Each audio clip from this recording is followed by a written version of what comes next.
नमस्ते, अभिवादन आपका इनोसेंट इन्वेस्टर के इस नए वीडियो में। दोस्तों, बाजार ने हम लोगों को धोखा दे दिया। 18,300 के आसपास से फिसल करके 17,650 पे क्लोज की है। आज इसने लो मारा 17,500 के नीचे का। ठीक है, एक ठीक ठाक गिरावट बाजार ने हमको मात्र 4 दिन में दिखा दी, और इन 4 दिनों में बहुत कुछ इवेंट्स हुए हैं। ज़रूर हमको वो समझना चाहिए। थोड़ी सी तबीयत का क्या डाउन हुई, बाजार यार बहुत धमाके से गिर क्यों गई, सबसे बड़ा सवाल इसी पे आ रहा है। तो देखो, कल मैंने आपसे एक चीज़ बोली थी कि पुट कॉल रेशियो हमारे फेवर में है, ओवरसोल्ड जोन में है बाजार, क्योंकि अचानक से गिरी है तो जोन ओवरसोल्ड हो जाती है। ऐसे में एक बाउंस बैक जिसको आप शॉर्ट कवरिंग के रूप में देखते हो, वो आने की संभावना होती है, लेकिन वो हुआ नहीं, क्योंकि एफआईआई की तरफ से 4,700 करोड़ की बिकवाली को देख करके जो रिटेल इन्वेस्टर्स हैं, छोटे ट्रेडर्स हैं, चेन्नईज़ हैं, इन सबको तकलीफ़ होती है और यही सब बिकवाली करते हैं। ठीक है, बाकी फ्राइडे फियर फैक्टर ये तो हावी होना ही था। 3 दिन लगातार बड़ी गिरावट के बाद चौथे दिन गिरावट होना ये आम बात होती नहीं है। ठीक है, चौथे दिन थोड़ी बहुत रिकवरी आती है। मैं बोल रहा हूँ आम बात नहीं होती है, लेकिन हो जाती हैं ऐसी बातें। अब हो गई तो हो गई, कोई बात नहीं। कुछ बातें ज़रूरी हैं जो हम यहाँ पर डिस्कस करना चाहेंगे। सबसे पहले, लॉस क्या आपको हो रहा है? कल भी मैंने ये बात डिस्कस की थी, मुझे भी हो रहा है यार। स्विंग ट्रेड में 9 ट्रेड मेरे एक्टिव चल रहे थे।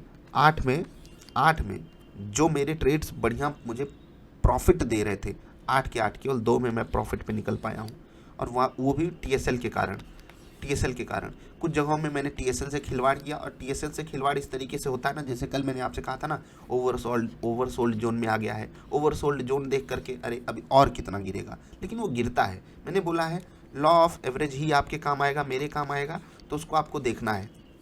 एक चीज़ याद रखना दोस्त, मुझसे गलतियां होती हैं, मैं आपको बताता हूं, तो आप दूसरे एंगल पे इसको मत ले जाया करो। इसको तो खुद नहीं पता है कब एग्जिट करते हैं, तो हमें क्या बताएगा। मैंने आपसे बोला, मैंने एक स्टॉक खरीदा था, ठीक है, 1380 रुपये पे। ठीक है, वो 1446 गया है। आप में से कुछ ही लोग गेस कर पाएंगे इस स्टॉक को। 1446 गया, और मैं इसमें प्रॉफिट केवल बुक कर पाया हूँ 1405 पे। सोच कर देखिए कि, और यहाँ पर बिल्कुल रेजिस्टेंस भी था 1445 का, लेकिन मैं वहाँ पर नहीं एग्जिट कर पाया। तो ये सब गलतियाँ सबके साथ होंगी। प्लस एक बात बताओ, जब 4 दिन बाजार लगातार गिर रही है, 4 दिन बाजार लगातार गिर रही है, उसके बाद आपकी स्टॉक परफॉर्म कैसे कर सकते हैं? नहीं कर पाएंगे, क्योंकि बाजार ही नहीं परफॉर्म कर रही है। उसी बाजार का ही तो पार्ट है आपका स्टॉक, तो गिरेगा ही। कुछ कर सकते हैं? नहीं।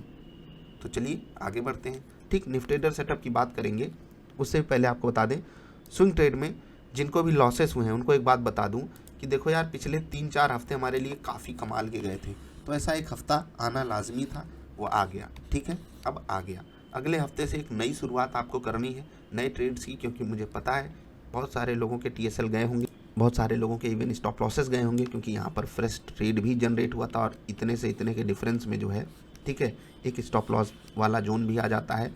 ठीक है, मेरे ज़्यादा स्टॉप लॉसेस नहीं गए, लेकिन फिर भी लॉसेस तो हुए हैं, क्योंकि भले ही अनरियलाइज्ड गेन हुआ था, लेकिन गेन हुआ तो था। पूरी समझिए, अब यहाँ से यहाँ तक के पार्टिसिपेशन में, ठीक है, यहाँ से यहाँ तक के पार्टिसिपेशन में इतना अगर हटा दो, ठीक है, इतना हटा दो, तो केवल इतना ही तो बचा। कोई मतलब नहीं रहा, इतने दिन में हम यहाँ पहुँचे और अचानक से गिर गए। ये सबके साथ होता है। बचाया है केवल इंट्राडे ट्रेडिंग ने, अदरवाइज बड़ा डेंट जाता, बड़ा डेंट। अब ये सबके साथ हुआ है, ना मैं अपनी बात कर रहा हूँ ना आपकी, हम सबके साथ ये हुआ है। और जो आकर यहाँ भी कहे कि यार मैं तो एकदम आग लगा रहा हूँ, उससे पूछना कि कोई विदेश वाला स्टॉक खरीद के बैठे हो क्या। ठीक, तो चलिए, हाँ, मैंने आपको जो स्टॉक्स बताए थे, आई होप आप उनको फॉलो कर रहे होगे और वहाँ पर चीज़ों को ज़रूर देखे होगे। अभी लेवल्स की बात करते हैं, फिर बात करेंगे निफ्टी ट्रेडर सेटअप की। सबसे पहले 2-3 लेवल्स मैंने आपको समझाए थे, आई होप आपने उनको ज़रूर फॉलो किया होगा। जहां बाजार बंद हुई आज, जहां बाजार बंद हुई थी कल, ये दोनों ही लेवल्स आपको बताए गए थे कल की बाजार वाली वीडियो में। ठीक है, इस लेवल की इंपॉर्टेंस क्या थी आपको जाकर ज़रूर समझना चाहिए। ठीक है, इस लेवल की इंपॉर्टेंस क्या थी, यहाँ पर बाजार आकर के रेजिस्टेंस क्यों प्राप्त कर रही थी, यहीं पर बाजार क्यों क्लोजिंग की, ये आप चेक करो। ठीक है, यहीं पर बाजार क्यों ज़्यादा समय बिताई, यहाँ पर इसको क्यों रेजिस्टेंस प्राप्त हो रहा था। ठीक है, ये आपको ज़रूर चेक करना चाहिए। एक इंपॉर्टेंट लेवल को बाजार ने तोड़ा था, उसके नीचे तोड़ करके चली गई, उसके नीचे हमारी कोई जिम्मेदारी नहीं थी, क्योंकि लेवल ही नहीं दिए गए थे। लेकिन बाजार अपने इंपॉर्टेंट लेवल्स को सम्मान देती है, ये तो आप जानते हो। अभी बात करते हैं निफ्टी ट्रेडर सेटअप की। 3 मिनट और 10 मिनट दोनों ही कैंडल्स पे हमारा गया है स्टॉप लॉस। ठीक, अब सोचिए निफ्टी ट्रेडर सेटअप किसी तरह नेट टू नेट हम प्रॉफिट में बैठे थे, केवल 2 टारगेट के साथ। आज स्टॉप लॉसेस पे स्टॉप लॉसेस आ गए, क्या कर सकते हैं। फ्यूचर्स में भी दोनों स्टॉप लॉस, ऑप्शंस में भी दोनों स्टॉप लॉस। अब ये सोचिए कि ऐसी बाजार जो गैप डाउन करके नीचे जा रही हो, वहाँ पर अगर आपको सेल साइड का ट्रेड मिल जाता है तो लेना ही पड़ेगा, क्योंकि सेटअप ने बोला इंपॉर्टेंट लेवल को तोड़ करके बाजार जा रही है। और इसकी उम्मीद तो हमें पहले ही थी, लेकिन ये काफ़ी लेट आया। अब इसमें अगर हम पार्टिसिपेट करते, टारगेट मिल जाता। अफसोस कि हम नहीं कर पाए। और जब भी कोई ऐसी बाजार होगी, देखिए ऐसे गिरेगी, ऐसे ऊपर जाएगी, ऐसे गिरेगी, ऐसे ऊपर जाएगी, ऐसे गिरेगी, ऐसे ऊपर गिर के ऊपर जाएगी, तो आप सोचिए यहाँ पर कोई ट्रेंड फॉलो हो रहा है? केवल वोलाटाइल बाजार है, कुछ भी नहीं हो सकता। इंट्राडे ट्रेड में आप यहाँ पर पैसे नहीं कमा सकते हो, दैट्स इट। ना मैं कमा सकता हूँ ना आप, ऐसी बाजार नहीं होती है। ये आज जो दिन था वो ऑप्शन राइटर्स का दिन था, एंजॉय करने दीजिए। ऑप्शन बायर का दिन नहीं था। हम सब ऑप्शन बाई करते हैं, हर दिन हमारा नहीं हो सकता, उसके लिए हमें तैयार रहना है। ये हफ्ता अच्छा नहीं गया, बुरा गया है, मतलब उतना बुरा भी नहीं गया, लेकिन होता है ना कि जब अच्छे वीक आएंगे तो हमारे बड़े होने चाहिए, बस इतना याद रखिएगा। 3 मिनट और 10 मिनट की कैंडल्स पे स्टॉप लॉसेस आए हैं, ज़्यादा डिस्कशन वहाँ पर बनता नहीं है। जहाँ डिस्कशन बनता है वो ज़रूर करेंगे, क्योंकि ज़रूरी है। डर का माहौल जो था वो देख लेते हैं।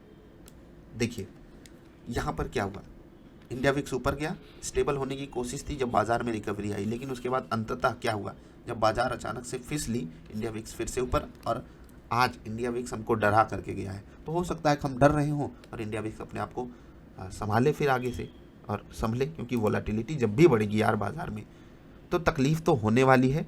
हमको होगी, आपको होगी, हम सबको होगी।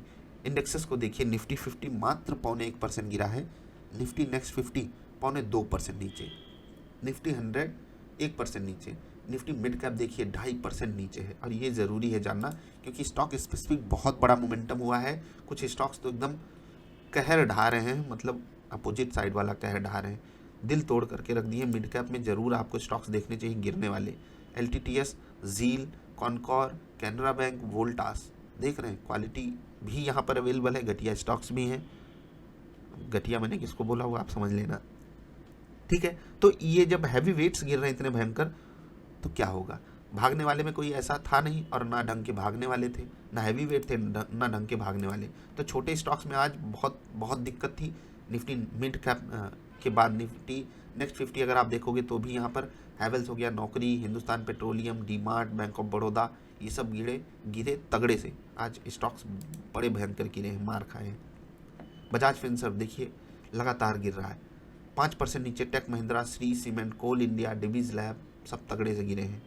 अच्छी बात है कि यहाँ पर कुछ स्टॉक्स थे जो परफॉर्म कर रहे थे, हिंदुस्तान यूनिलीवर जैसे, जिन्होंने निफ्टी को थोड़ी बहुत ही सही लेकिन बचाने की कोशिश की। ऑटो सेक्टर के कुछ स्टॉक्स बढ़िया चले। HDFC बैंक 1.25% मजबूत था और इसने निफ्टी को बहुत सहारा दिया, अदरवाइज निफ्टी बहुत बहुत तकलीफ में होती। निफ्टी बैंक को भी सहारा HDFC बैंक, कोटक बैंक ने दिया, ICICI बैंक भी कोशिश किया, लेकिन कम से कम नेगेटिव नहीं लेकर गया। गिरने वाले स्टॉक्स यहाँ पर भी थे ठीक ठाक। तो ओवरऑल सिनारियो में दिन कैसा गया, बुरा ही गया। बाजार यार गिरी, उसके बाद गिरने के बाद क्या हुआ, और नीचे फिसली, उसके बाद वोलाटाइल हो गई, ऊपर गई, फिर नीचे गई, फिर ऊपर, फिर नीचे। ऐसे में हम क्या कर सकते हैं, अपनी बारी आने का इंतज़ार कर सकते हैं, ठीक है। हम लोग लिमिटेड रिस्क लेकर के बड़ा प्रॉफिट कमाने आए हैं, मतलब ऑप्शन बायर बन के आए हैं, ये तो हमको झेलना ही पड़ेगा। आई होप आप चीज़ों को समझोगे।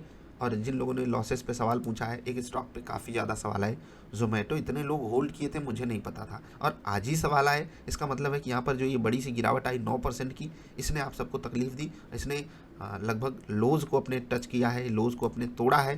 तो तकलीफ़ तो यहाँ पर बढ़ ही रही है आप सबकी, एज एन इन्वेस्टर आप सबको तकलीफ़ मिल रही होगी इस स्टॉक को लेकर के, लेकिन कुछ कर भी तो नहीं सकते। अब आप अगर एक स्टॉक को ट्रेडिंग के लिए हो, तो मुझे नहीं पता कि आप इसको क्यों खरीद रहे हो 130 140 पे, ठीक। या तो ये ब्रेकआउट दे जाए, या फिर आपको बहुत सेफ जोन में मिले, या फिर आप इनके रिजल्ट में कुछ ऐसा कारनामा देख लो।